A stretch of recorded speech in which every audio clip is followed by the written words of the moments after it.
Wherever you go, whatever you do, throw a little at it. Omax, Vest and Briefs. Thiruparankundram விவகாரம் தொடர்பான நீதிமன்ற அவமதிப்பு வழக்கில் மீண்டும் வருத்தம் தெரிவித்தார் மதுரை ஆட்சியர். விவரங்களை வழங்குவதற்காக இணைகிறார் செய்தியாளர் நாகேந்திரன். சொல்லுங்க, இந்த தீபத்தூண் வழக்கை பொறுத்த வரைக்கும் மீண்டும் மதுரை மாவட்ட ஆட்சியர் வருத்தம் தெரிவித்திருக்கிறார். விவரங்கள் என்ன, விரிவா வழங்கலாம்? வணக்கம் ரம்யா. திருப்பரங்குன்றம் மலை மீது இருக்கக்கூடிய அந்த தீபத்தூணில் தீபம் ஏற்றுவது குறித்த நீதிமன்ற அவமதிப்பு வழக்கு விசாரணை தொடங்கி நடைபெற்று வருகின்றது. திருப்பரங்குன்றம் மலை உச்சியில் இருக்கக்கூடிய தீபத்தூணில் கார்த்திகை தீபத்தை ஏற்ற நீதிமன்றம் உத்தரவிட்டும் போதிய முன்னேற்பாடுகள் செய்யாத அந்த அரசு அலுவலர்கள், மாவட்ட ஆட்சியர் மற்றும் மதுரை மாநகர காவல் ஆணையர், கோவில் செயல் அலுவலர் உள்ளிட்டோர் மீது நீதிமன்ற அவமதிப்பு நடவடிக்கை மேற்கொள்ள அந்த வழக்கு என்பது தாக்கல் செய்யப்பட்டது. இந்த வழக்கு தொடர்பான அந்த விசாரணை கடந்த பிப்ரவரி மாதம் 2ஆம் தேதி நீதிபதி ஜி ஆர் சுவாமிநாதன் முன்னிலையில் வழக்கு விசாரணை வந்தபோது மதுரை மாவட்ட ஆட்சியர், மதுரை மாநகர காவல் ஆணையர், மதுரை மாநகர துணை ஆணையர், கோவில் செயல் அலுவலர் தரப்பில் நிபந்தனையற்ற மன்னிப்பு கோரி அந்த பதில் மனு என்பது தாக்கல் செய்யப்பட்டது. நீதிமன்றம் உத்தரவிட்டும் ஆட்சியர் எப்படி 144 தடை உத்தரவை பிறப்பிக்கலாம் எனவும் அவருக்கு எவ்வளவு தைரியம் எனவும் நீதிபதி ஜி ஆர் சுவாமிநாதன் கேள்வி எழுப்பியிருந்தார். இந்த நிலையில் அந்த வழக்கு மார்ச் 2ஆம் தேதியான இன்று ஒத்திவைக்கப்பட்டிருந்தது. இந்த நிலையில் தற்போது நீதிபதி ஜி ஆர் சுவாமிநாதன் முன்னிலையில் இந்த நீதிமன்ற அவமதிப்பு வழக்கு என்பது தொடங்கி நடைபெற்று வருகின்றது. இந்த நீதிமன்ற அவமதிப்பு வழக்கு விசாரணையின் போது மதுரை மாவட்ட ஆட்சியர் பிரவீன்குமார் நீதிமன்றத்தில் நேரில் ஆஜராகி அவர் மீண்டும் தனது தரப்பு அந்த மன்னிப்பை மீண்டும் நீதிமன்றத்தில் கேட்டிருக்கிறார். திருப்பரங்குன்றம் கோவில் தெப்பத் திருவிழாவின் போது இந்து முஸ்லிம் அமைப்புகளை சேர்ந்தவர்கள் தனித்தனியே பேனர் வைத்து மோதல் ஏற்படும் சூழல் உருவானதாகவும் இது தொடர்பாக வழக்கு பதிவு செய்யப்பட்டுள்ளது எனவும் சட்டம் ஒழுங்கு பிரச்சனை கருத்தில் கொள்ள வேண்டியுள்ளது என அரசு தரப்பில் இந்த மதுரை மாவட்ட ஆட்சியர் அரசு தரப்பில் அந்த வாதமாக முன்வைக்கப்பட்டது.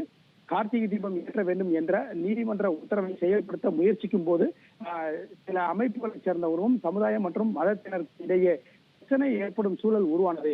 எனவே 144 தடை உத்தரவு உரிய ஆவணங்களின் அடிப்படையில் பிறப்பிக்கப்பட்டுள்ளது எனவும் அதற்கான ஆவணங்களை நீதிமன்றத்தில் தாக்கல் செய்கிறோம் என அந்த ஆவணங்களை தாக்கல் செய்தார்கள் அந்த அரசு தரப்பில்.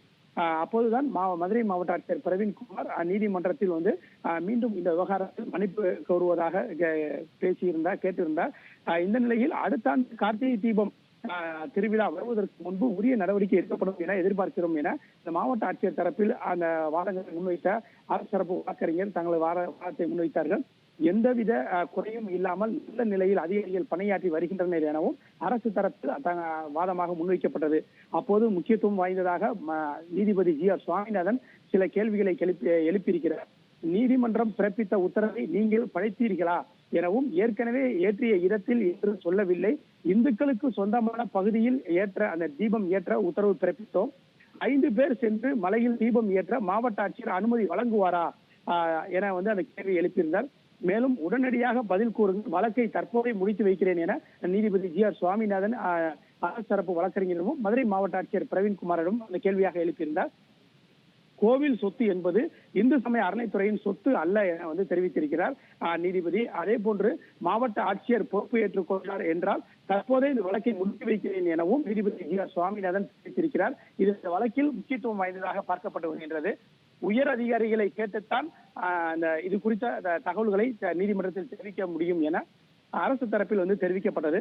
அந்த உயர் அதிகாரிகள் யார் என நீதிபதி ஜி ஆர் சுவாமிநாதன் கேள்வி எழுப்பியிருக்கிறார். மலை மேல் உள்ள கோவிலுக்கும் தர்காவிற்கும் இரு தரப்பினரும் பிரச்சனை இல்லாமல் சென்று வருகின்றனர் என அரசு தரப்பில் வாதமாக முன்வைக்கப்பட்டது. மேலும் 2 நாள் கால அவகாசம் கொடுத்தால் நாங்கள் கேட்டு சொல்கிறோம் எனவும் அரசு தரப்பில் வாதம் என்பது முன்வைக்கப்பட்டிருக்கிறது. இந்த நிலையில் நீதிபதி ஜி ஆர் சுவாமிநாதன் முன்னிலையில் மதுரை மாவட்ட ஆட்சியர் மற்றும் மதுரை மாநகர காவல் ஆணையர், மதுரை மாநகர காவல் துணை ஆணையர், கோவில் செயல் அலுவலர் ஆகியோருக்கு எதிரான அந்த நீதிமன்ற அவமதிப்பு வழக்கு தற்போது தொடர்ந்து அந்த விசாரணை என்பது நடைபெற்று வருகின்றது. நீதிபதி அரசுக்கு எதிராக பல்வேறு கேள்விகளை எழுப்பி வருகின்றனர். தற்போது தொடர்ந்து இந்த வழக்கு விசாரணை சென்று கொண்டிருக்கின்றது. ரம்யா, விவரங்களை விரிவாக வழங்கியமைக்கு நன்றி நாகேந்திரன். இது போன்ற சுவாரஸ்யமான புது தகவல்களை தெரிஞ்சுக்க தமிழ் ஜனம் சேனலை உடனே சப்ஸ்கிரைப் பண்ணிக்கோங்க.